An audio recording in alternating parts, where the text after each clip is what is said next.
The May 29th handover date remains unchanged, but the leadership of the next National Assembly may change. Tonight, our focus is on the tactics and strategies of those who want to preside at the House of Representatives.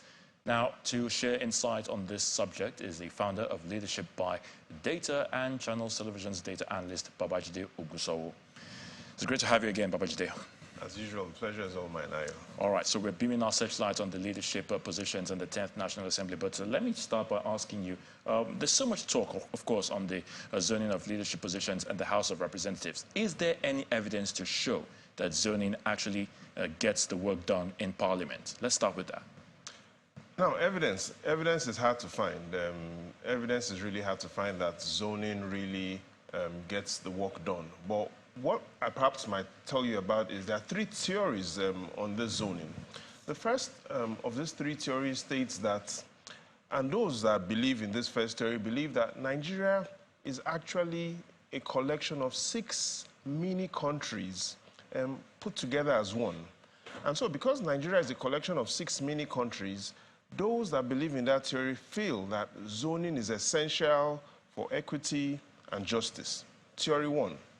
Now, theory two are those that feel that Nigeria is just one country, and all those maps and the division of those zones are man-made, artificial.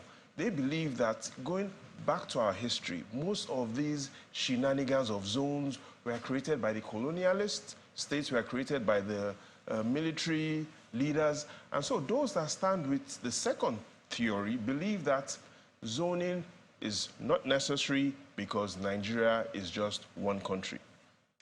The third set of people seems to be like a hybrid of the first two, and they believe that Nigeria is trying to build a house of equity from a foundation that is inequitable. And here is their position. They believe that we say we have 6 zones, but none of these 6 zones are of the same size. None of these 6 zones have an equal distance from each other. None of these 6 zones are similar when it comes to religious composition. And so they believe that looking at the 6 zones by themselves are not the same. In other words, they feel, those on this third theory, feel that when we talk about 6 zones, we are comparing apples with oranges, with carrots, with grapes, because from their perspective, each of these zones are different, and so 6 zones really do not exist. So those are the 3 theories, and looking at the positions of those that stand with each of these theories, there is some sense. Theory 1, those that believe Nigeria is a collection of 6 mini countries together as one, and so they feel nations, you might call them nations. Six nations, and they feel that zoning is necessary. Set 1. Set 2, that feel that Nigeria is just one, and all those zones are just man-made, artificial. And set 3, those that feel that even the zones themselves are not equitable because they are different based on what their own individual peculiarities. So what do the political party numbers in the House of Representatives, what do they reveal? What can you say? I have lots of numbers to talk about, but before we talk about those numbers, just before we look at those numbers, one zone that comes out big, the Northwest. And I'll explain to you why the Northwest seems to be having a lot of attention in this news. 3 reasons. The first reason, when the presidential election happened, the president-elect scored 8.7 million votes. But the fact shows that 5.5 million came from the North. In other words, Bola Tinubu's, most of his votes came from the North. The second reason is, among the Norths, one region stands very clear, the Northwest. The Northwest, Bola Tinubu scored 2.6 million votes. Even the Southwest, where the president-elect is from, Ayo, he did not score 2.6 million votes.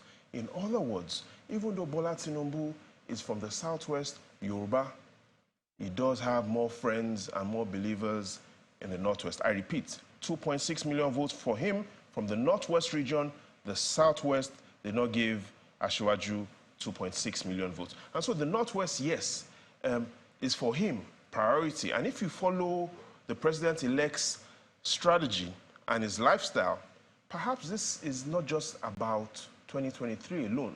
It is about 2027. The House of Reps in the northern region, no zone has as many seats as the Northwest. And so that is why perhaps we are seeing calls for the Northwest. Let's look at the numbers which you talked about.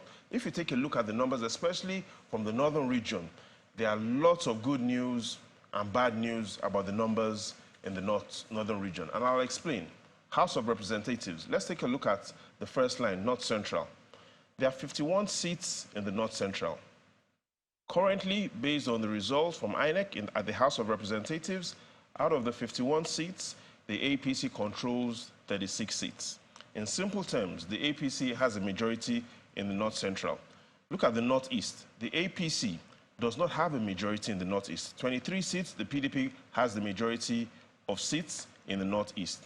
And the Northwest, APC, 44 seats out of 92 seats, they still don't have the majority because the combination of PDP, Labour, and NNPP, they have the majority seats in the Northwest. So the summary is, across the northern region, the APC, yes, has 103 seats.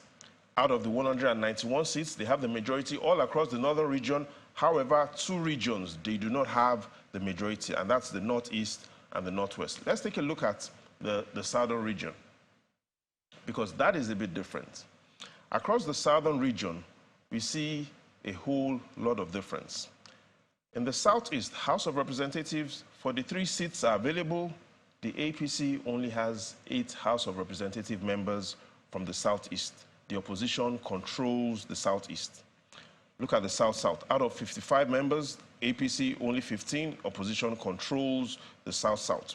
And the Southwest is where the party is strong. 51 seats out of 71 seats, they control the South. So looking at this, what is clear is across the 6 geopolitical zones, the APC at the House of Representatives only has a majority in 2 zones, the North Central and the Southwest, and Ayo. That is the fact. The APC currently, yes, likely to produce the next Speaker of the House of Representatives, but what it means is that the opposition, more than the APC, will influence who becomes the next Speaker.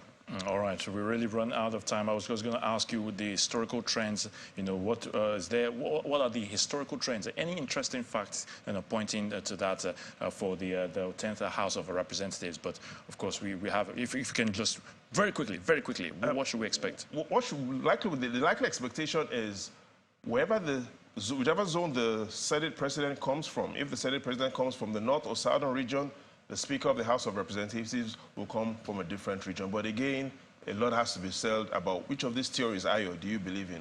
Equity, inequity, which of these theories?